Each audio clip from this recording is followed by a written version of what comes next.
أعوذ بالله من الشيطان الرجيم. بسم الله الرحمن الرحيم.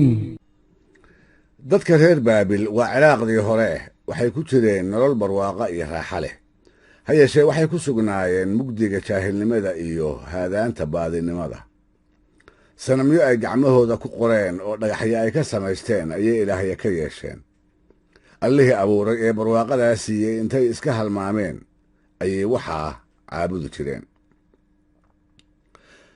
baabil waxaa boqor keligii taliye ah ka ahaa numruud ina kancaan ina kuush oo ahaa tiisa mooye nin aan tu kala maqlin kolkuu arkay barwaaqada uu ku jiro iyo awoodda boqortooyo ee uu haysto markuu arkay aqoondarrada iyo indhala'aanta dadkiisu ay ku sugan yihiin intaasba kolkuu arkay ayuu ilaah isaga dhigay oo ugu yeedhay inay isaga caabudaan oo haddii ay aqoon gaaban yihiin haddii ay caqiidadoodu xun tahay haddii ay baadinimo cad ku sugan yihiin maxaa u diidaya inuu addoon ka dhigto inay caabudaanna uu weyddiisto iminkaba sow caabudi maayaan dhagax iyo taalooyin aan waxna maqlin waxna arkin dhagax aan dhib iyo dheeftoona u haynin isaga ayaaba hadlaaya oo fakaraya isaga ayaaba wax garanaya waxna dareemaya isaga ayaaba wax siin kara waxna u diidi kara isaga ayaaba kuwooda saboolka ah hodan ka dhigi kara kuwooda madaxda ahna hoos u soo dhigi kara isaga ayaaba boqor u ah awoodda ugu badanna dhexdooda ku haysta sidaas ayuunbay namruud la noqotay bartamaha degaankaa habowsan weliba magaalada fadaam aaraam ee boqortooyada namruud ka tirsan ayuu ibraahim ku dhashay aabbihiisna waxaa la odhan jiray aazar eebbe ayaa hanuun siiyey dhanka xaqna u hagay fikirkiisa wacan iimaankiisa wanaagsan iyo waxyiga eebbaba wuxuu ku ogaaday rabbi inuu yahay mid qura wax walibana ay awooddiisa hoos yimaadaan isna uu maamulo wuxuu gartay sanamyada ay tulkiis caabudayaan iyo taalooyinka ay qorayaani inaanay eebbe agtiisa waxba ka tari karin markaas buu ku tashaday dadka kelinimada eebbe inuu ugu yeedho haadaanta gaalnimada iyo xumahana uu reerahooda ka soo saaro baadinimada ay ku jiraan siduu ugala diriri lahaa ayuu isu diyaariyey guntiga ayuu dhiisha isaga dhigay si uu u badbaadiyo ibraahim wuxuu ahaa iimaanka eebbe nin uu qalbigiisa buuxiyey awoodda rabbi ayuu si weyn kalsooni ugu qabay wuxuu rumeeyey wixii loogu waxyooday dadka geerida kadib in la soo bixin doono iyo ifka wixii ay ku sameeyeen in nolosha dambe ee aakhiro lagula xisaabtami doono sidaas oo uu ahaa wuxuu haddana jeclaystay iimaanka iyo kalsoonida uu qabo inuu kororsado wuxuu aad ugu baalhaaday astaanta soo bixinta ama babacsiga inuu indhihiisa ku arko wuxuu doonay inuu arko xujo cad oo muujisa sida uunka banki qiyaame loo soo tubi doono eebbe ayuu weyddiistay inuu tusiyo waxa dhintay sida uu u soo nooleeyo ee oogadooda kolkii ay dhammaato kadib uu haddana u soo bixiyo eebbe ayaa markaa ku yidhi oo taas miyaanad rumaysnayn wuxuu ku jawaabay haa waad ii waxyootay aniguna waan ku rumeeyey ha yeeshee naftayda ayaa jeclaysatay inay wax aragto waxaan doonayaa qalbigaygu inuu xasilo iimaankayguna uu sii kordho ibraahim dhabbay ka ahayd oo wuxuu doonayay qalbigiisu inuu xasilo laabtiisuna ay degto sidaas darteed ayuu eebbe baryadiisii uga aqbalay wixii uu weyddiistana uga yeedha wuxuu faray shimbiro 4 ah inuu soo qabsado oo intii wakhti ah uu agtiisa ku hayo si uu u kala barto sida ay u kala eg yihiinna uu ugu fiirsado waxaa la faray shimbirahaas inuu gowraco oo intuu kidfo uu cadcad ka dhigo inuu buuraha u qaybiyo oo qayb walba uu buur dhaladeed saaro dabadeedna uu u yeerto waxaa loo sheegay iyagoo xawaaraynaya inay agtiisa imaan doonaan taasoo awoodda eebbe ku dhici doonta markii uu amarkii eebbe fartoomay oo uu shimbirihii u dhawaaqay ayay xubin waliba halkii ay ku ooli jirtay ku biirtay qayb waliba qaybtii lamidka ahayd ayay ku noqotay awoodda eebbe ayay 4tiiba ku dhaqaaqeen oo ay ugu soo xawaareeyeen waxaa ibraahim caddaan ugu muuqday aayaadka cadcad ee rabbi iyo weliba awooddiisa la yaab kale ee wax ishortaagi karaa aanay cirka iyo dhulka toona ku uunayn shimbiraha isaga ayaa gacantiisa ku laayey oo xubin xubin u jarjaray isaga ayaa qaybba meel dhigay dabadeedna u wacday isaga ayaa indhihiisa ku arkayey kolkii ay xubin waliba halkii ay ku ooli jirtay ku biiraysay ee noloshu ay ku soo noqonaysay. isaga ayaana u soo joogay markii ay soo duuleen ee ay agtiisa soo wada fadhiisteen. ma jiro inta indhihiisa waxaas oo kale ku arkay ruux haddana shaki ama madmadow uu ka geli karo awoodda uu eebba u leeyahay waxa dhintay inuu ka soo saaro meelihii ay ku xabaalmeen iyo qabuuraha ay ku aasan yihiin. hufnaan badanaa ma jiraan wixii uu doono cid ishortaagi kartaa, maxaa yeelay waa eebbe uunkiisa ka adag oo falsan. aazar oo ah ibraahim aabbihii wuxuu ahaa nin sanamyada caabuda, wuxuuna ka mid ahaa kuwa inta qora haddana dadka ka sii iibiya.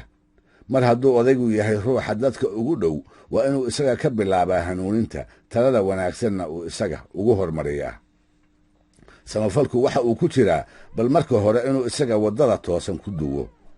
xidhiirka dhiigga ee ka dhexeeya ka sakow odaygu wuxuu ka mid ahaa kuwa sanamyada sawirka u yeedha dabadeedna qora oo in la caabudo dadka ugu yeedha. sidaa darteed waa ruux dadka baadiyeeya oo kal walba dembiga iyo xumaanta u qurxiya uguna baaqa. hanuunintiisu waa wax eebbe loogu dhowaan karo, xumaha, sharta iyo gaalnimadana jirdaha loogu siibi karo. wuxuu bilaabay diinta eebbe ee runta ah inuu aabbihii ugu yeedho. taba wanaagsan oo dadka lagu soo jiidan karo ayuu adeegsaday. waxyaabaha uu caabudo haddiiba ma ceebayn, ilaahyadiisana ma yasin. wuxuu diidayey durbadiiba intuu didiyo inuu dhagaha ka furaysto amaba uu waalid caasid ku sheego.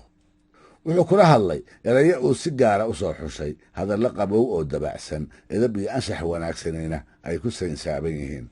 bilowgiiba waxa uu uga sheekeeyey nebinimadiisa, isaga oo rajaynaya jacaylka iyo naxariista aabbannimo inuu ugu dabco. wuxuu dabadeed weydiiyey sababta caabudka sanamyada ku qasbaysa, sababta uu u aaminsan yahay dhagxan aan baryadiisa iyo ammaantiisa toona maqli karin, dhagxan aan ka celin karin hoog iyo ba ku soo socda, wanaag laga duraantana aan looga baxsan karin.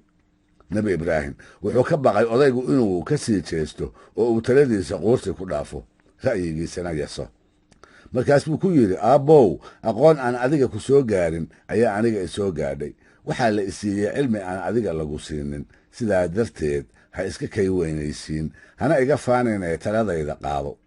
inkastoo aanan sharaftaada gaari karin, da'ya waaye aragnimana aanan kugu hawaysan karin, haddana waxa aan kaa duraansanayaa inaad ii raacdo. wuxuu ka baryey hanuunka uu sido inuu u hoggaansamo waddada toosan ee eebba jeexayna uu ku soo weecdo. siduu sanamyada u nacsiin lahaa ee uu caabudkooda uga jeedin lahaa ayuu farankeed qabtay. wuxuu u sheegay dhagaxdaas hadduu eebbe ka dhigto inuu noqonayo mid shayddaan u hoggaansamay, shayddaan oo ah kii rabbi ku caasiyey oo dadka inuu baadiyeeyo dhaarta ku maray. waa col aan cidna khayr u horseedin, guuldarro waxaan ahayna aan dadka la rabin. aayaha ba'an iyo ciribxumada sugaysa ayuu xusuusiyey, kuna cabsigeliyey. ha yeeshee si bareera uguma sheegin ciqaab eebbe oo xanuun badani inuu haleeli doono. ha yeeshee si bareera uguma sheegin ciqaab eebbe oo xanuun badani inuu haleeli doono. taasna waxa uu ku muujinayay sida uu baariga ugu yahay iyo edabta la rabo in waalidka loola hadlo ee beernugeylkooda lagu hanto.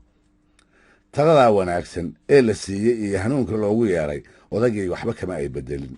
raacidda inankiisa ayuu diiday, wuxuuna ku adkaystay madax adaygii iyo gaalnimadii uu ku sugnaa.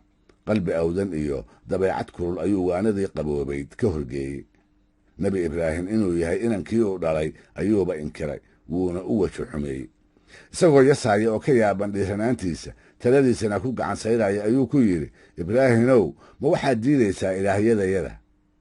haddii aadan ka harin baadinimada aad ku socoto, dhagax baan kugu dili doonaa. hadalka kolba kii ugu xunna waan ku odhan doonaa.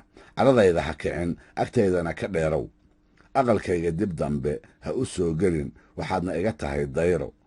jacayl iyo naxariistoona qalbiga kuuguma hayo, waxtaa kula ah oo xaggayga kaaga yimaadana ha dhowrin, hana ku riyoon. qalbi furan iyo naf xasiloon ayuu ibraahimna ka horgeeyey dhaartii iyo goodigii aabbihiis aazar. wuxuu siiyey jawaab ay ka muuqato sida uu baariga ugu yahay iyo sida hanuunintiisu ay kal iyo laab uga tahay. wuxuu ugu ballanqaaday inuu eebbe dembidhaaf u weydiin doono, isla markaana iyaga iyo waxa ay caabudayaanna uu isagu ka dheeraan doono. nebi ibraahim isaga oo qalbijab la tiicaaya oo aad u murugaysan ayuu hortiisay ka dhaqaaqay. wuxuu ka xumaa fariintii uu eebbe ka siday inuu aabbihiis ku diiday oo dhaga furaysan uu ka hor keenay. markaas buu isaga tegey oo halkii uu joogay ka dheeraaday si aanu gaalnimadiisana ugu garbayn, caasinimada eebbana aanu ugu sacabtumin. kolkii waxu sheeg iyo waanaba uu aabbihii kala quustay ayay rajadii ibraahim hoos u dhacday. wuu niyad jabay. wuxuu qaadan kari waayey inuu samaha ugu yeedho isna uu ku diido, inuu xaqa ku hanuuniyo isna uu dayriyo iskana fogeeyo. ha yeeshee dabeecadda xun iyo jeefaafgoynta uu aabbihii kala kulmay kama ay joojin sidiisii inuu xaqa uga addimo oo uu dadka ugu yeedho. kama ay hakin inuu dardar cusub geliyo weerarkii uu ku hayay qoladiisa, gaalnimadii ay ku madax adeegi jireen iyo sanamyadii ay caabudi jireen. wuxuu go'aan ku gaaray dhibaato kasta ha ka soo gaadhee inuu tirtiro caqiidooyinkaas xunxun ee ay qoladiisu haystaan, sanamyada ay ilaahyada u yaqaaniinna uu burburiyo. ibraahim wuxuu ahaa nin garaad badan, maskaxdiisu wanaagsan tahay, si qoto dheerna u fakera. wuxuu gartay xujada hadalka ah iyo daliisha ereyga keliya cuskani, inkastoo ay sida qorraxda u muuqdaan, haddana dhulka gabiibta ah ee adag in aanay abuur wacan ka soo saari karin. si ay caqiidadiisa u gartaan, baadinimada ay ku jiraanna ay uga haraan, ayuu ibraahim ku tashaday indhahooda iyo dhammaan xubnahooda wax dareema inuu dhaqaajiyo oo iyagana wax ku ogeysiiyo. waxay la noqotay weedha oo qurihi inaysan ku filayne ay u baahan yihiin wax uu caddaan u tuso. bal u fiirso halka uu ka bilaabay iyo inay la doodaan aawadeed sidii uu tartiib tartiib ugu soo daadihiyey, gadaalkiina uu tiisa ugu qanciyey. waxa uu weydiiyey, waxa aad caabudaane maxay yihiin? iyagoo ku dhaadanaya oo ku faraxsan inay u hoggaansan yihiin ayay ku dheeraadeen jawaabtii ay ka bixiyeen sanamyadii ay caabudi jireen. waxay ku soo gebagabeeyeen, sanamyo aannu weligayo caabudi doonno ayaannu caabudnaa. su'aasha uu ibraahim soo jeediyey waxay ahayd su'aal habboon oo loo baahnaa inuu sheekada ka bilaabo. wuxuu la mid ahaa takhtar.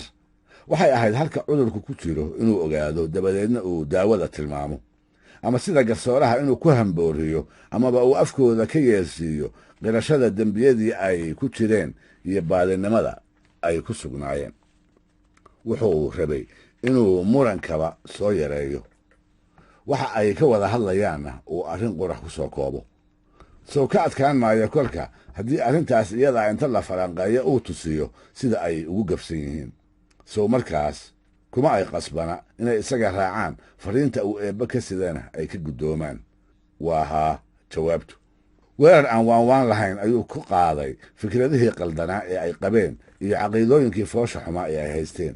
wuxuu ku yidhi, miyay idin maqlayaan kolka aad baryaysaan ee aad cibaadada u gudanaysaan? miyay idiin jeedaan kolka aydun u muujinaysaan sida aydun daacadda ugu tihiin?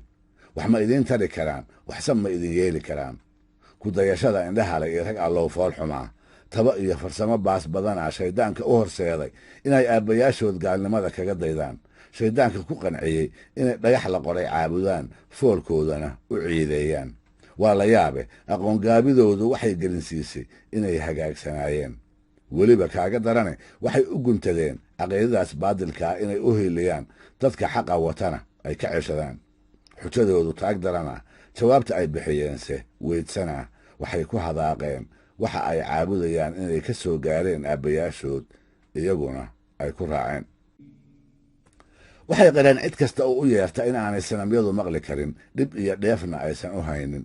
waxay aqoonsadeen caabudkooda inay kaga dayanayaan ab iyo aabbayaal hore, sidaasna ay ugu dheggan yihiin. xujada keliya ee ay heleen waxay noqotay sanamyadu inay yihiin wax ay isir hore ka dhaxleen. waxay la ahayd ayna ku gabsanaayeen wax waliba wixii ay ka horreeyeen inay xaqa uga dhow yihiin. ibraahim baase u sheegay iyaga iyo aabbayaashoodii horeba iyo baadinimo ku sugnaayeen. kolkaas bay ku yidhaahdeen, ilaahyadayada miyaad yasaysaa? ma gar baad u leedahay cayda sanamyadayada, mase waad nala kaftamaysaa? wuxuu ku jawaabay, kaftami maayo. waxa aan idiin sheegayaa waa iga dhab, diin toosan, hanuun iyo xaq cad baan idinla imid. eebbaha in la caabudo mudane waa eebbaha cirarka iyo dhulka abuuray, oo arrimahoodana maamula. idinna waxaad eebbe ka dhigateen sanamyadan aan dhib iyo dheeftoona idiin haynin, waa dhagaxyo dhagaala iyo looxaan lagu tiirsado oo keliya. caabudkooda ka dheeraada oo addoon iyaga u sujuudda ha noqonina. waxaa suuragala inaad hanuuntaan haddii aadan caqligiinna ku fakirtaan, indhihiinnana aad wax ku aragtaan. kollay anigu kol hore ayaan ka fogaaday, idinna waad og tihiin. haddii ay cid wax yeeli karaan ama ay dhibaato u geysan karaan, aniga ayay wax yeeli lahaayeen, waxna ii dhibi lahaayeen. markaas buu u faahfaahiyey farsamo wanaagga eebbe iyo awooddiisa aan sohdimaha lahayn, si uu xikmaddiisa ugu muujiyo, isla markaasna uu farta ugu saaro sida ay u kala fog yihiin eebbaha uu ugu yeerayo iyo sanamyada aan waxtarka lahayn ee ay caabudayaan. wuxuu ku yidhi, bal eega idinka iyo aabbayaashiinnii hore waxa aad caabudaysaan, waxaasi ima soo galaan. eebbaha abuurta wixii aan ka ahayna aniga waa colkay. eebbaha i uumay ayaa i hanuunin. eebbaha i quudiya oo i waraabiya. haddaan xanuunsado isaga ayaa i biskeeya. eebbaha i dili doona, ina soo noolayn doona. eebbaha aan filaayo maalinta abaalmarinta inuu gafkayga ii dhaafi doono. tusaalooyinkii, xujooyinkii iyo digniintii kolkay waxba u tari waayeen, kolkay fidinta diinta hor joogsadeen, kolkuu arkay dhagahoodu inay awdan yihiin, laabtooduna ay daboolan tahay, kolkuu arkay inay weli hawaawigoodii hore ku dheggan yihiin, dhagax caabudkana ay ku madax adeygayaan, intaasba kolkuu arkay ayuu mar kala tashaday. wuxuu goostay kuna dhaartay inuu sanamyada u gacan qaadayo oo uu waxyeello u geysan doono. taasna wuxuu uga jeeday inuu tusiyo in aanay waxba dhibi karin, waxna tari karin, haddii iyaga wax la yeelana aanay waxba iska rabi karin. wuxuu u muujinayey haddii aanay naftooda waxyeello ka celin karin, iyagana inaanay waxba ka celin karin. haddii ay cibaadadooda iska daayaan, inaanay ciqaabi karin. haddii ay caabudaanna in aanay u abaalgudi karin. hiddaha reer baabil waxaa ka mid ahaa sanad walba inay samaystaan ciid weyn oo maalmaha ay socoto ay u baxaan dibadda magaalada kuna maqnaadaan. ciiddaas ayay u dadaali jireen oo wada tegi jireen. kadib markay cunto badan dhigaan, mawlac ay wax ku caabudi jireen. kolkay ciidda ka soo noqdaan ayay farxad iyo rayrrayn cuntadaa ku cuni jireen. waxay la ahayd inay tahay cunto ay ilaahyadu barakeeyeen, raallina ay ka noqdeen. maalintii ay ciidda u baxayeen ayay ibraahim u yimaadeen. waxay weydiisteen inuu raaco magaalada dibaddeedana uu kula soo ciido. ha yeeshee wuu ku diiday, maxaa yeelay waxaa ka go'nayd ilaahyadooda inuu burburiyo, waxa ay caabudayaanna uu dhexda ka kala jebiyo. fahmad darro ayuu sheegtay, wuxuuna ku andacooday in xanuun hayo. ha yeeshee fahmad darro iyo cudur toonihi ma haynin. wuxuu qabay oo keliya cudur xagga nafta ah, maxaa yeelay waxa uu ka gubanayey, qalbiguna la ololayey gaalnimada iyo madax adayga qoladiisa loo soo diray. wuxuu la murugaysnaa inay maqli waayeen fariintii eebbe ee uu sidayna ay dhagaha ka furaysteen. waxay ahaayeen qolo cudurrada ka baqa oo inay kala qaadaan necab. sidaa darteed ibraahim way iska daayeen, inuu raacana kuma ay adkaysan. waxayba u muujiyeen inuu ka haro sida ay raalliga uga ahaayeen. marmarsinyihiisii ayay ku qanceen. markaas bay iyagoo faraxsan ciiddoodii u degdegeen. waa taa magaaladii oo cidlo ah, qof qurihina aanu joogin. waa kuwaa mawlacyadii ay wax ku caabudi jireen haawanaya, oo xataa wadaadadii dhex fadhiyi jiray ay ka maqan yihiin. giddi magaalada dibaddeeda ayaa loo baxay. ruuxa keliya ee gudaheeda ku harayna nebi ibraahim uunbuu ahaa. gees walba ayuu eegay, hore iyo gadaal, bidix iyo midig ayuu dhugtay. kolkuu hubsaday inaan cidi arkaynin, goobtana uu keligiis ku yahay, ayuu sanamyadoodii u dusay. mawlacoodii ayuu galay. waxa uu arkay barxad taalooyin la ciiraysa oo hareeraheeda ay sanamya buuxiyeen. waxa u muuqday cunto fara badan oo hoos taal. markaas buu isagoo yasaya oo quursanaya ku yidhi, miyaynaan wax cunayn? markii ay maqli waayeen, jawaabna ay siin waayeen, ayuu ku yidhi, maxaad la hadli ila'dihiin? oo ma dhagxan baa hadasha? rooxaan la isku tiirshaase ma caqli bay yeelan karaysaa? waxaa ii muuqata isagoo qoladiisii quursanaya oo sanamyadan ay ilaahyada ka dhigteen yasaaya. waxaa ii muuqata isagoo gacanta ku dharbaaxaya, lugahana ku laadlaadaya. waxaa ii muuqata markii dambe isagoo ay carab buuxisay oo rabbi dartiisa iyo diintiisa aawadeed la maanwareeray, isagoo inta masaar qaatay ku garaacaya oo burburinaya, dhagaxda ay ka samaysan yihiinna mid mid u jajabinaya, ilaa uu ka dhigay uruurux dhulka daadsan. waxa aanu taaban ee uu faraha ka qaaday kii ugu weynaa oo uu islahaa marka ay soo noqdaan isaga ha u yimaadeen hana weydiiyeen cidda sanamyadooda u gacan qaaday ee xurmo tirtay. wuxuu islahaa waxay u soo noqon doonaan caqligooda, kibirkana way iska dayn doonaan marka ay u caddaato sanamyadu inaanay hadli karin, caqli lahayn, ciddii waxyeello u geysanaysana aanay iska rabi karin. quruurux aan midna mid haysan iyo looxaan burbursan intuu ka dhigay ayuu isaga tegey. wuxuu ku laabqaboobaa oo ku faraxsanaa jirdihii sharta inuu birta la helay, astaantii gaalnimadana uu dhaawacay. meel ayuu ugu gabbaday isagoo sugaaya xilliga soo noqodkooda. waxa uu doonayay bal inuu ogaado sida ay yeeli doonaan iyo waxa ay ka fali doonaan. wuxuu u darbaday isuna diyaariyey eedda ay u qabsan doonaan iyo waxa ay kula murmi doonaan. ciiddii markay ka soo noqdeen ayay arkeen waxa ilaahyadoodii ku dhacay. argagax iyo amankaag bay la wareereen. calaacal bay afka furteen kolkii ay arkeen ilaahyadii oo digada ah iyo sanamyadii oo burbursan. waxay isweydiiyeen, ilaahyadayada ayaa sidaan u galay, alla gardarro badana.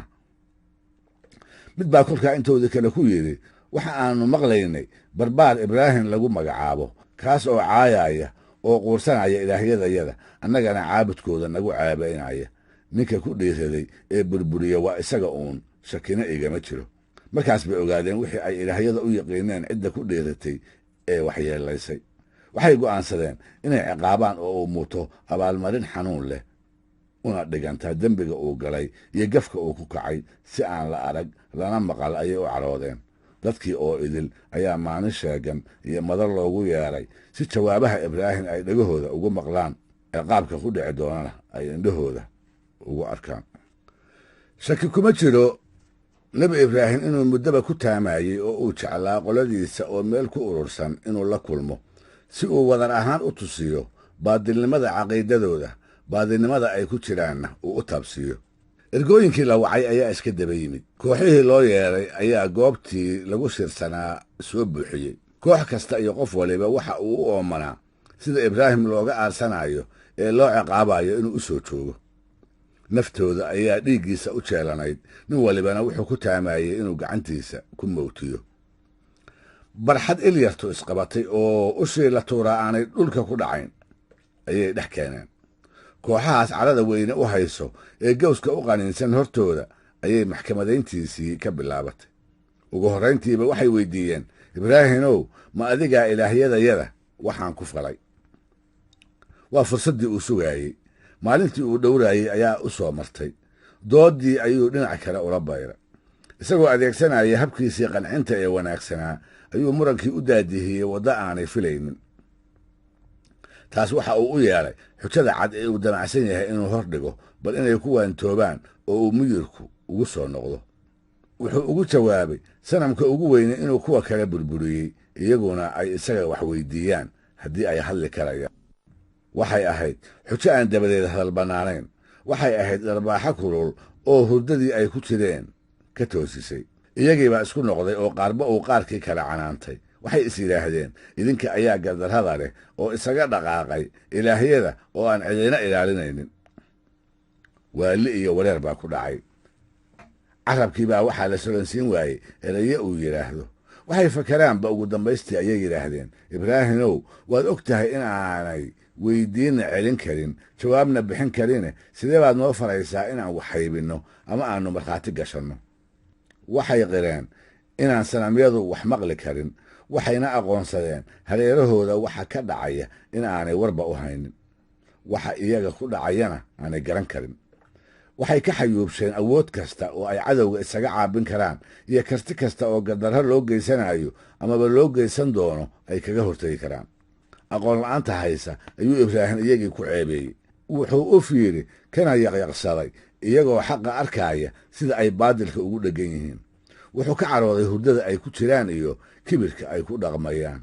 sida ay elayska uga jeensanayaan ee ay gudcurka uga doorbidayaan ayuu liqi kari waayey. wuxuu ku tirtirsiiyey waxa ay ku hadlayaan inay u fiirsadaan, cidda ay baryayaanna ay ka fakeraan. ma waxaad caabudaysaan eebba ka soke wax aan wax idiin tari karin, waxna idin yeeli karin? uf baa la idin yidhi, idinka iyo rabbi ka sokow waxa aad caabudaysaanba, warsow wax ka simaysaan. waxaa indhaha ka saaraa caad ay wax la arki waayeen, waxaa dhagaha lagaga jufay wax ay wax la maqli waayeen, garaadkana waxaa lagaga daboolay wax ay wax la kasi waayeen. markii laga adkaaday oo ay ka baqeen inta la wada ogaado inay ceeboobaan, markii ay xujo waliba ka soo oodantay ayay doodii iyo wadahadalkiiba faraha ka qaadeen. waxay doorteen inay xoog adeegsadaan, kaasoo ay doonayeen jabka ku dhacay iyo baadilka ay rumaysan yihiin inay ku qariyaan, in ibraahim la gubo, sidaasna ay ilaahyadooda ugu heelayaan ayay tala kaga dhammaatay. markuu xujadii iyo doodiiba kaga adkaaday ayay madaxyaweyntii reer baabil waxay go'aansadeen inay nebi ibraahim dab ku ridaan oo sidaa ay ku ciqaabaan. mana jirin eed uu galay oo aan ka ahayn allahay waa alle inuu yidhi. nacaybkii uu sanamyadooda u qabay ayay ku naceen. wuxuu diiday dhagax caabudka, taas baana looga dhigay dembi dilka kan ugu foosha xun uu ku mutaysto. hase ahaatee go'aankaasi ma aha wax lala yaabo, maxaa yeelay kelinnimada eebbe iyo ku dhawaaqideedu waxay ka naxisaa oo hurdada ka qastaa kuwa qooqu indhaha tiray. waxay ka baqayaan haddii ay dadku eebbe ku xirmaan oo kelinnimadiisa aqoonsadaan in laga xoroobayo addoonsigooda iyo beentooda, in dabinnada ay qooleen aan cid danba ku dhici doonin, sidaasna ay ku waayi doonaan awoodda ay haystaan, kibirkooduna uu hoos u soo dhici doono. inay gubaan ayay ku tashadeen, ha yeeshee sidee bay u gubi? waxay ku dhaargaleen dabka dababka ugu kulul inay ku jocjociyaan, dab kuleelkiisu u dhigmo nacaybka laabtooda ka qaxmaaya iyo xasadnimada uurkooda ka shidmaysa. dambaaburo keliya ayaa magaalo idil gubi karta, ha yeeshee waxay ku tashadeen ibraahim inay ku gubaan dab weynaantii ka batay oo aan isagoo kale weligii la qaxmin. arlada wixii xaabo iyo qoryoyiilay ayaa soo urursadeen, waxayna ka dhigteen sadaqo ay ilaahyadooda ugu dhowaadaan iyo hab ay ku muujiyaan waxyaabaha ay caabudaan sida ay baariga ugu yihiin. waxaa xataa dhici jirtay haweenay dumarkooda ka mid ahay hadday jirrato inay sharad geli jirtay, odhanna jirtay waxaa iga sharad ah haddii aan caafimaad helo dabka ibraahim lagu gubi doono inaan xaabo u soo guro. intii muddo ah ayay meel walba xaabo ka soo gurayeen. qoryihiiba arlada ka batay ilaa ay taallooyin dheerdheer u ekaadeen. xero weyn ayay dabadeed oodeen, dabkii ayayna dhexdeeda ka huriyeen. wuu ololay, cirka ayuu horaci qabsaday, iftiin geyiga oo idil wada gaaray ayaa ka dhashay, dhuxushii ayaa guduudatay, kuleelkeediina indhaha ayaa loo dhammayn kari waayey. nebi ibraahim oo ay addimada isaga xirxireen ayay qaxankii dalaq ku siiyeen, iyagoo weliba aad u nacab oo ciqaabtiisa ku faraxsan. isagoo ah qalbi iimaan buuxiyey oo si weyn eebbihii ugu kalsoon, xidhiirka uu la leeyahayna uu adag yahay, ayay ku tuureen dabkaa ay muddada dheer shidayeen. waxa uu rajo weyn ka qabay eebbe inuu badbaadin doono, sidaa darteed dhibaatadu argagax kuma ridin, dabkuna cabsi ma gelin. gardarradii loo geystay iyo ciqaabtii ba'nayd ee lagu markaday waxa uu kala hortegay qalbi deggan iyo naf uu xasil buuxiyey. wuxuu haatan ku dhex jiray calooshii dabka. waa kaa qiiqiisii ku dhex qarsoomay, waa kaa uu ololku hareeraha kaga baxayee muxuu haddaba ibraahim u dhibay? xariggii gacmaha kaga xirnaa oo keliya ayaa gubtay, kolkaas buu xor noqday.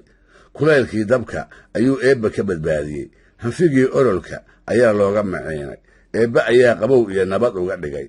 qaxankii kolkuu qaboobay, qaacii baaba'ay, ololkiina baktiyey ayay soo dul joogsadeen. yaab iyo amankaag bay la madax wareereen markii ay arkeen isaga oo bad qaba oo wax dhib ahay aysan inna oogadiisa taaban. candhuuf bay dib u loqeen, way isaga tageen iyagoo ay carab badani ka meel weyday oo ceebtooda indhaha dadweynaha ka dhuumanaya. sidaas bay awoodda eebbe ee weyne ku soo dibad baxday, mucjisadiisii la yaabka lahayna ay sida qorraxda u soo iftiintay. muran iyo dood inay kaga libaystaan ayay isku hawleen, markaas baa lagaga adkaaday. xoogga iyo awoodda muruqa ayay u ceelsadeen, markaas buu eebbe tashigoodii xumaa nuxurka ka qaaday. dab bay adeegsadeen, markaas buu eebbe dabeecaddii uu lahaa ka siibay oo kulaylkii lagu ogaa nebigiisa ka koriyey. waxyeelladiisa ayay ku hamiyeen, ha yeeshee eebbe ayaa ku diiday oo dadaalkoodii ka dhigay xoog doofaar lagu eriyey. mucjisadaas weyni waxay indhadaraandar ku riday dadweyne fara badan. tiro aan yarayn ayaa ku sigatay in ay ibraahim rumeeyaan una hoggaansamaan, ha yeeshee tiradaa qaar ka mid ah ayaa door biday barwaaqada ay haystaan inay ku sii jiraan. qaar kalena waxay ka baqeen gaalada eebbe diidan inay waxyeelayso oo raacidda nebiga ay ciqaab ku mutaan. sidaa darteed waxaa ibraahim rumaysay koox yar oo iimaankeeda qarisay iyagoo ka baqaayey in la laayo oo ay ku baxaan gacanta kuwa qooqu indhaha tiray boqor numruud waxay qaybi ka soo gaadhay ilayska weyn ee qoladiisa layaabka ku riday aqalkiisa ayaa waxaa ugu soo galay hir ka mid a hirarka mucjisada uu eebbe nebigiisa ku taageeray waxaa loo sheegay ibraahim wixii loo qorsheeyey sidii loogu khasaaray iyo siduu ku badbaaday markaas buu cadhooday markaas buu qooqay markaas buu kibir la madax wareeray sow isaguba ka mid ma aha ilaahyadooda uu caayaayo ee in la caabudo uu diidan yahay dabadeed ibraahim buu u yeedhay markii uu soo horjoogsaday intuu dhab u eegay ayuu ku yidhi war waa maxay wareerkan aad dadkii gelisay dabkan aad shiday muxuu yahay waa kuma ilaaha aad uunka ugu yeeraysaa ma waxaad taqaan eebbe aan aniga ahayn oo in la caabudo mudan ayaa aniga iga sarrayn kara meesha aan joogana hawaysan kara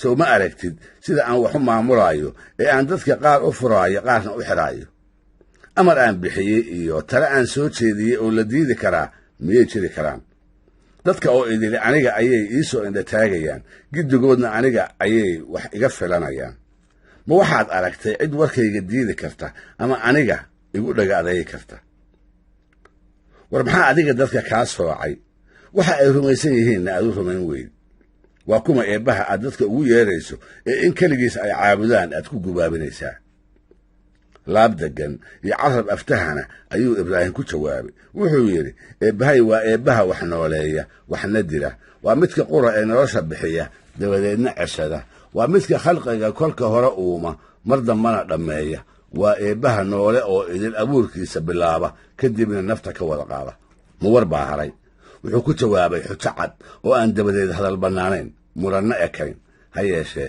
qabweyne baa numruud ka adkaatay intuu sii kibrey ayuu wax aan jirin iyo xaqdarra ku murmay wuxuu yidhi aniguba qofkii aan doono ayaan nooleeyaa kadib markii isagoo dil ku xukuman hortayda la soo taago ruuxii oo nololba ka quustay ayaan cafis u fidiyaa markaas buu jiritaanka ku raaxaystaa sidoo kale amarkayga ayaan qofkii aan doono nafta kaga gooyaa si deg deg ahna ruuxa ayaa lagu weysiiyaa iyadoo lagu fulinayo go'aan aniga iga soo baxay sidaa darteed ibraahimow eebbahaa wax cusub ma keenin adiguna wax la yaab leh igama aad soo sheegin wadahadalkii ayuu numruud sidaas ku marin habaabiyey dooddii ayuu ka leexiyey waddadii toosnayd ee la qaadsiin lahaa waxa uu is-ilowsiiyey arrimihii uu ibraahim xusay sida uu eebbe nolosha u bilaabo ee uu nafta wax u geliyo sida uu nolosha u bixiyo iyo sida uu u qaato jawaabtii habboonayd ayuu ka meermeeray halkee ayuuse jaahilkaas isbiday meermeer ku gaari karaa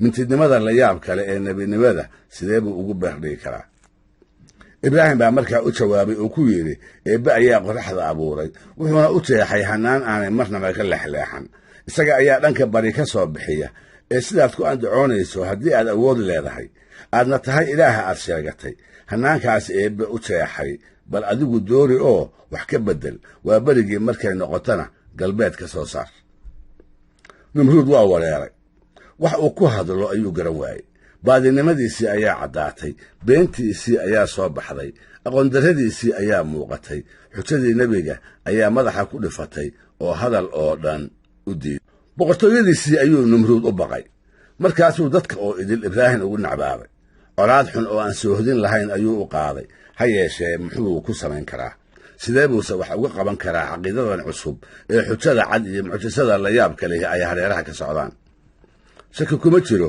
numruud inuu baqay haddii si caddaana uu ibraahim u colaadiyana uu ka cabsaday boqortooyadiisu inay halis gasho wuu iska daayey isagoo la sugaaya inay kor u soo marto fursad uu kaga aarsadaana ay u imaan doonto basaasiintiisii ayuu suuqyada u kala diray si ay ugu digaan dadka raacaya ugana kala eriyaan durbadiiba nebigii waxa uu dareemay sida loola dagaalamayo ee dhaqdhaqaaqiisa iyo dacwadiisa la isu hortaagayo waxaa la soo gudboonaaday dhibaha badanaa la soo gudboonaaday ragga hagaajinta bulshooyinka u howlgala kolkii cidhiidhi la geliyey ee uu dhexjooggoodii u adkaysan kari waayey ayuu go'aansaday inuu ka geediyo oo isaga tago diintiisii ayuu kala cararay dhulkaa gabiibta ah ee abuurkii uu ku riday uu soo bixi kari waayey wuxuu u kacay dhul ay suuragal tahay dacwadiisu inay ku fido abuurkii uu ku ridaana uu midho dhalo sidaas buu nebi ibraahim uga huleelay dalkii uu ku dhashay iyo qoladii uu u dhashay kadib markii cadaab eebbe loo kasay hanuunkii ayay rumayn waayeen xujooyinkii cadcaddaa ee loo keenayna waa ku gacan saydeen wuxuu sadcaalaba wuxuu ugu dambaystii ku furay arlada falastiin nebi ibraahim wuxuu degay degmada xaraan dalkiisii iyo qoladiisii ayuu ka daraabay isagoo filaaya meel kale inuu ka heli doono dhaga wax maqla garaad bisil iyo qalbiyo xalan reer xaraan markii uu la degayba waxa u caddaatay baadinimada iyo aqoongaabnida ay iyaguna ku sugnaayeen wuxuu u tegey dad xidigaha caabuda oo ilaah ka dhigta kolkaas buu u tafaxaytay sidii uu gafkooda ugu baraarujin lahaa una tusi lahaa caqiidada ay haystaani sida ay u xun tahay si ay taasi ugu hirgasho waxa uu adeegsaday hab caqliga ku dhisan qorshihiisu wuxuu ahaa markuu xaqu u caddaado ee uu hanuunku u muuqdo inay waddadiisa ku soo dhici doonaan oo ay sidaana fariinta eebbe ku raaci doonaan habeenkii baa dumay dunidii baa mugdi noqotay koox iyaga ka mid ah isaga oo ku dhex jira oo la sheekaysanaya ayuu arkay xiddi ka mid ah kuwa ay caabudaan sidii ay ku addocon jireen intuu u raacay oo iyagii canjilay ayuu ku yidhi kaas baa eebbahay ah waa hab wada hadalka ka mid ah oo caqli ku dhisan iyo hannaan doodeed oo toosan bal eeg sida uu isaga dhigaayo nin caqiidadooda la qaba inuu ka hor jeedo ma muujin mana caayin ra'yigooda wixii ay caabudayeenna ma yasin waa hab u horseedi kara inay isaga dhegaystaan xujadiisana ay ku garan karaan wax yar kadibba waxa uu bilaabay wixii ay rumaysnaayeen inuu buriyo uuna muujiyo baadinimada ay caqiidadoodu ku sugan tahay ha yeeshee si uu yoolkaa ku gaaro wuxuu maray waddo qarsoodi ah iyo hab ina tusin kara in dheergaradnimadii uu ku tilmaanaa xiddiggii kolkii uu dhacay ee uu qarsoomay ayuu doondoonay markuu arki waayena wuxuu yidhi ma jecli ilaahyada isbedbeddela oo kolba si noqda inta ay meel ka guuraanna meel kale u guura si aan muuqan ayuu u yasay wixii ay caabudi jireen inuu necab yahay oo aanu jacayl u haynna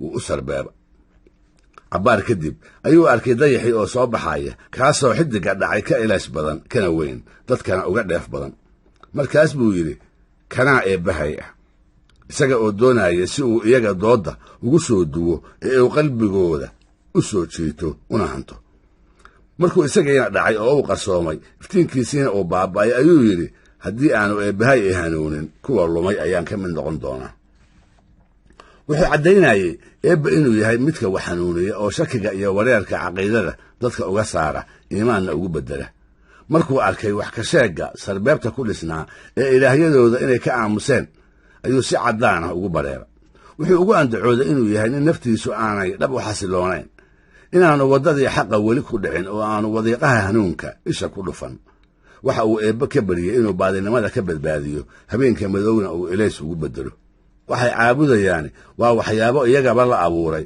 oo aan dhib iyo dheeftoona lahayn waa berigii ayuu arkay qorraxdii oo soo baxaysa oo iftiinkeedu uu dhulkii wada saabtay qorraxda oo dunidii qurxisay oo arladii nolol iyo bilic huwisay kolkaas buu inta dhowray yidhi taas baa haddaba eebbahay ah taas baa xiddigaha kale ka weyn ka dheef badan kana muhiimsan markay sida kuwii kale iyaduna u dhacday wixii caabudi jirayna ay ka qarsoontay ayuu ibraahim gaalnimadoodii ku caddeeyey oo ku yidhi waxa aad eebbe wax la wadaajinaysaan anigu haddaba idinkulama jiro oo bannaanka ayaan ka joogaa wax ku fali maayo kolba xiddigaha meel u guuraaya oo hadba si kale isu rogaaya waa qasab inuu jiro eebbe iyaga abuuray oo marna soo saaraya marna ridaya mar kalena socodsiinaya iyagu in la caabudo ma mudna in la maamuuso iyo in la weyneeyana uma qalmaan markuu u caddeeyey ilaahyadooda inuu nacay oo waxa ay caabudayaan aanu maamuus u haynin ayuu u faahfaahiyey eebbaha uu isagu okoban yahay ee uu xaggiisa cibaadada ula jeensanayo eebbaha cirka iyo dhulka abuuray ayuu u jeestay isagoo aan gaal ahayn oo dhinaca xaqa u iilan waxay kula murmeen warkan cusub ee uu kula hadlay iyo caqiidadan uu ugu yeeraayo si ay uga soo celiyaan waddada uu jeexday iyo ceebaynta uu ku hayo xiddigaha ay caabudaan markaas buu yidhi ma waxaad igula murmaysaan eebbaha waddada toosan i tusay iguna hanuuniyey ilaahyadooda ayay kolkaa ku bajiyeen waxay u sheegeen haddii uu iyaga caabudi waayo ama uu u hoggaansami waayo inay dhibaato u geysan doonaan ha yeeshee taladoodii wuu iska dhaga tiray wuuna diiday inuu yeelo wixii ay ugu yeerayeen wuxuu ka yaabay waxyaabo aan dhib iyo dheeftoona lahayn inay isaga ku cabsi geliyaan iyaguna ay ka baqi waayaan eebbaha runta ah ee cibaadada mudan waxay ahayd eebbe inay ka yaabaan, ciqaabkiisana ay ka walwalaan. dembi weyn ayay galeen, gef aan loo dulqaadan karinna way dabaasheen. haddii ay sidaas ku sii wadaanna jahannamo ayuu abaalkoodu noqon doonaa, taas oo ah meel loo ahaado meesha ugu liidata.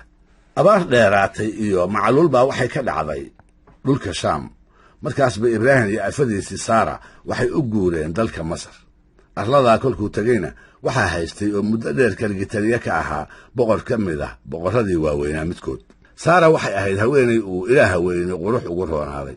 markaas buu nin ka mid ah taliyayaasha xunxune boqorkii u tegey oo uga sheekeeyey afada ibraahim bilicdeeda, isaga oo jeclaysiinaya inay isaga ku habboon tahay. hadalkaas ayuu boqorkiina u bogey. kolkaas buu u yeeray ibraahim oo weydiiyey xidhiirka isaga iyo saara ka dhexeeya. durbadiiba ibraahim wuxuu gartay waxa uu u jeedo iyo danta uu su'aasha boqorku ka leeyahay. wuxuu ka baqay haddii uu u sheego inay afadiisa tahay inuu shirqool u maleego oo uu darteed u dhinto. markaas buu yidhi, waa walaashay, sida haybta loogu walaaloobi karo si la egna waxaa loogu walaaloobi karaa diinta, afka iyo aadaminimada intaba. boqorkii wuxuu u gartay saara inay tahay haweenay madax bannaan oo aan say lahayn. wuxuu amar ku bixiyey in aqalkiisa la keeno oo qolka loogu soo geliyo. ibraahim baa kolkaa wuxuu ku noqday afadiisii, wuxuuna uga warramay sheekada dhacday. in aanay ku beenin jawaabtii uu bixiyey ayuu ka codsaday, waddadii uu marayna ay la marto. markaas ayuu samir weheshaday oo daryeelka eebbe iyadii ku ammaanaystay, inuu dhowrana ugu duceeyey. aqalkii boqortooyada ayaa la keenay. dharka ugu qaalisan iyo siyaakhadda ugu qiimaha badan ayaa loogu mariimay. hase ahaatee quruxda iyo dhaldhalaalkaasi ma ahayn wax ay dan ka lahayd. raaxada iyo awoodda boqortooyo ee la dhex geliyeyna kuma ay farxin, laabtuna uguma qaboobin. wixii la dabaalsiiyey oo idili waxay ilowsiin waayeen saygeeda iyo diinteeda. iyadoo muruga dhammaysay oo naxdin isugu timid ayay iska fadhiisatay meel geesa oo aqalka ahna way isaga ururtay. boqorkii ayaa dhinaceeda u soo dhaqaaqay. kolkuu arkay welwelka iyo walaaca ka muuqdana ayuu is yidhi, deji oo naxdinta qosol ugu beddel. ha yeeshee intay ka argagaxday ayay ka fogaatay. isagoo niyad jabsan oo cabsanaya ayuu dib u gurtay. wuu isaga tegey. mar kale ayuu isku dayey inuu u soo dhowaado, waase ku guulaysan waayey. baqdintii hore la mid ah ayuu dareemay. kolkaas buu isaga durkay, isagoo aad uga argagaxsan kana shakisan. gubashiisii ayuu isku kala bixiyey. suuwaa gam'ay. hurdo dheer ayuu galay. dabadeedna wuxuu ku riyooday riyo xaqii lagu tusay, waxna uu ku kala gartay. wuxuu ogaaday haweenayda in la qabo. markaas baa waxaa la salansiiyey inay habboon tahay inuu faraha ka qaado, isagoo aan wax dhibaato ah u geysan, agteedana aan soo marin. kolkuu baraarugay ayuu go'aansaday inuu iska fasaxo oo uu iska sii daayo. intuu u hibeeyey haweenay adeegta ah oo iyada u shaqaysa ayuu ninkeedii ibraahim ahaa dib u guddoonsiiyey. weligaa ma aragtay gardarro taas oo kale iyo gaboodfal intaas la eg. nin qariib ah ayaa dal soo gelaya, isaga oo asaaqda eebbe u xusul duubaya. kolkaas baa afadiisii laga dhacaya oo isaga iyo iyadii la kala geynaya. ha yeeshee kulaylka iyo holaca dabka eebbihii ibraahim ka koriyey ayaa maantana ka badbaadiyey wixii ceeb iyo magaxumo lala rabay, kana dhowray dulmi iyo gardarro wixii lala maaganaa. muddadii uu eebba qadaray ayuu nebi ibraahim masar ku noolaa. wuxuu ahaa nin dabeecad qabow, anshax wanaagsan, dulqaad badan oo aan shaqadana ka daalin. sidaa darteed waxaa tarmay xoolihiisii, waxaana badatay hantidiisii, magaciisiina cirka ayuu isku shareeray. ha yeeshee dadkii uu ku dhex dhaqnaa ayay taasi u dhadhami weyday. barwaaqada uu ku jiro iyo magaca u baxay ayay indhaxaasidnima ku eegeen. markaas bay naftooda tustay inay fara saaraan oo ay waxyeello u geystaan. wuxuu ibraahim dareemay colaadda wejiyadooda ka muuqata iyo sida ay xidhiirkiisa u goynayaan. kolkaas buu go'aansaday inuu ka daraabo oo isaga huleelo. wuxuu wejiga saaray falastiin, arladaa muqaddaska ah ee uu beryo hore deganaan jiray. meeshaas oo uu muddo ku noolaa ayuu mar kalena degmaystay. dhulka eebbana